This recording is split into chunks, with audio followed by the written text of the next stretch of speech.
What's going on, guys? Welcome back to Combat Sports Central. Today, it's JFT, and we're taking a look. This is going to start a first episode of a couple different bets we have for UFC 274, Gaethje Oliveira. If you're excited for the pay-per-view, leave a like on this video. Subscribe to the channel if you love mixed martial arts. And we're going to get straight into this one. Today, we're taking a look at Journey Newson and Fernie Garcia, who open up the prelims. They open up the entire card in the 135-pound bantamweight division. Fernie coming off the Contender Series. Newsome coming off a shaky UFC tenure so far. But we're going to take a look at both fighters' recent fights and try to pick the best bet on the lines Bet365-wise. So without further ado, let's get straight into this video and look out for more best bets for UFC 274, all coming in the next 2 days.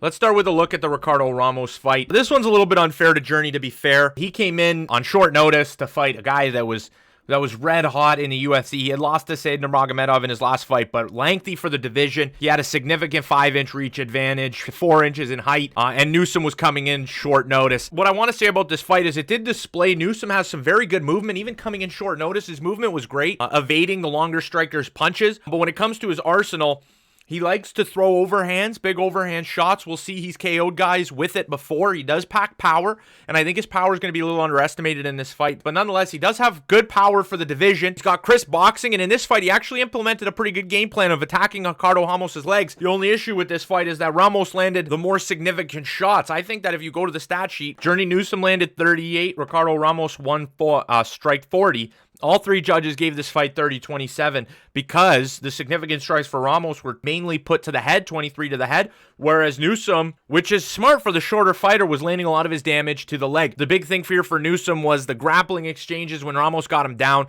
Ramos would hold him down. In the third round, second round, first round, there were all instances of this. This was just a tough fight for him. And Newsome goes on to lose this fight via decision. Again, short notice, much shorter guy. Let's skip this fight a little bit and let's go watch some of his others. He'd go straight from that fight to a fight with, again, a very tall guy, 6 feet, compared to Journey Newsome, who's only 5'5", and Pilarte did have a 7-inch reach advantage in this fight, but we saw the opposite end of it. We saw Newsome's movement, great movement. He got caught by a head kick, which we'll see. The head kick is kind of a little bit... Newsome has a hard time getting his hand up to block the head kick, which we'll see in his next fight, but nonetheless, you could argue Domingo got overconfident when he got caught by that shot, but he did a great job movement here. Even when he got stung by a high kick and stung by other things, he was still looking for his overhand right, and then right there, boom, you see the power from Newsome that's always there. He shows that power. He's shown it throughout his career. If he lands that power hand, he could potentially put this fight to sleep, and he's always fighting guys that have much longer reach, where again, he's fighting Fernie Garcia in this fight, who doesn't have that significant reach advantage. There's one more fight on his UFC record. We'll go take a look at that one against Randy Costa, and again, in this fight, he gets caught by the high head kick. You can't really speak to Newsome's game here because he does get caught very early. But again, I want to put this side by side with the Pilarte's KO, with the Pilarte head kick that Pilarte landed early in the first round against Newsome, just to give some credit to Costa here. But I did want to show this. Watch side by side. This shows how much Costa looked into his opponent for this fight, where he leans in, feints the shot, and comes up high with the head kick, and Newsome, whose guard is low, which he picked up from on the Pilarte's fight, Costa picked up on, lands the head kick and puts Newsome to sleep with this kick. The only reason I'm going to bring this to you for the point of this video is, does this affect Newsome's chin?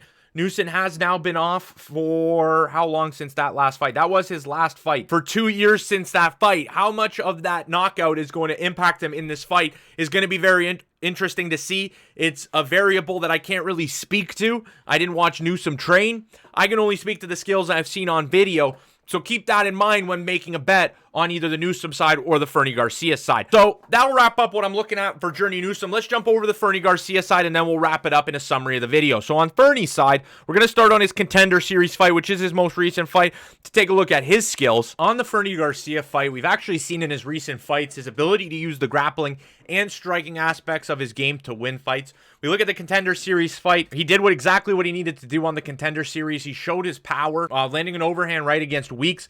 What we did see in that striking and in the striking in his fight prior is that he is a little bit flat-footed. He focuses primarily on the boxing game. His kicks are very limited. He doesn't kick very often. So he does use his boxing heavily. He's got very fast hands at 135 pounds, and he's got a solid chin. This guy doesn't get rocked very often.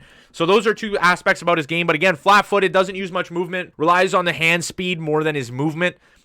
inside. He can throw 3 or 4 shots in a couple seconds. He's very fast with that. And in this fight, Weeks actually has some success with the calf kicks.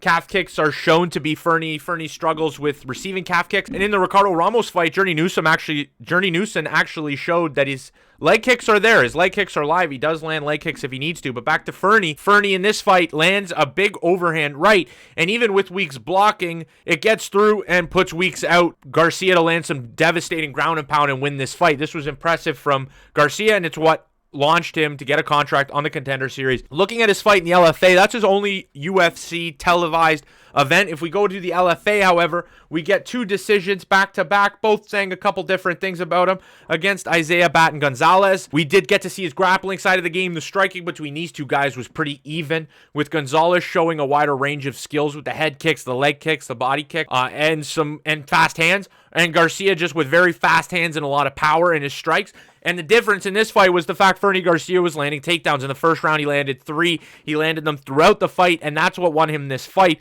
So we got to see that Garcia, his grappling is there. He does have wrestling, but Newson himself has wrestling. This is a very close fight between these two guys. If you want me to mention this about Garcia, on the Garcia side, early in his career, he did reel off 3 straight rear naked choke finishes. So there is that aspect of his game. If we go to the Ryan Hayes fight, the Hayes fight here, it has the biggest hole in Fernie Garcia's game because of his flat-footed boxing style. It's that lower calf kick, that leg kick, inside, outside. Hayes landed it probably 20 times in the first round and kept it going throughout the fight.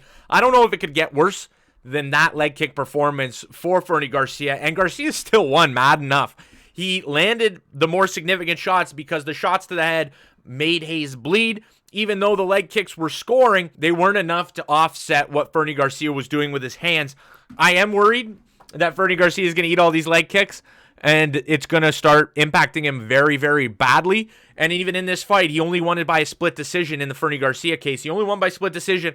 It's a serious weapon Journey Newson can use in this fight to try and win. It's going to be interesting. So let's go to the summary of this fight, how I think it's going to go. I think it's just as close as the odd makers have it. They have it plus 120 on the Newson side. For the decision, this is where I think the fight is most likely going to land. Is Newson going to come in looking for calf kicks? I think that could be a very successful game plan for him. I think Fernie's going to have faster hands, and Newson has better footwork. I think this fight lands to a decision, and the real question is, does Fernie's fast hands look more impressive? And they're going to look more impressive to a judge, where I think that he's going to tend to pull the split decision here more often than Newson will, who might land leg kicks but won't win the fight because those leg kicks, even if they add up to the equal amount of damage, Fernie is still going to win this fight with his fast hands. The lines I'm leaning for is either guy by decision, plus 260 for Garcia, I think, or plus 260 for Newson, and then plus 210 for Garcia. I think that is the best bet in this fight. I think the fight does go to a decision. So let me know if you guys enjoyed the breakdown of this video, Newson versus Garcia. We will get right into more fights and more bets for this card. All these videos are either going to come Thursday night, Friday, or Saturday morning.